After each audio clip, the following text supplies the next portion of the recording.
Morning mga kamami. So, daghan kay tag hugason. Pero man ako og luto. Sayo ko ni mata kay wala diri ako mga ugangan. Ang lakaw, tambong og lubong. Himala kayo si Inday kay nakaluto og sayo.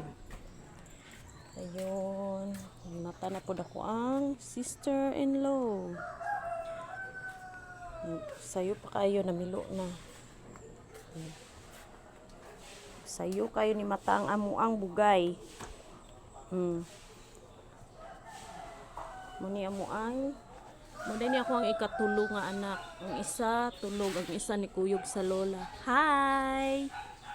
Hi Kimi! Hi!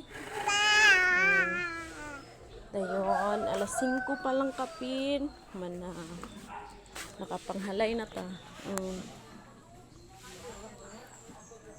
Daghan man ko kaayog. Gilabhan.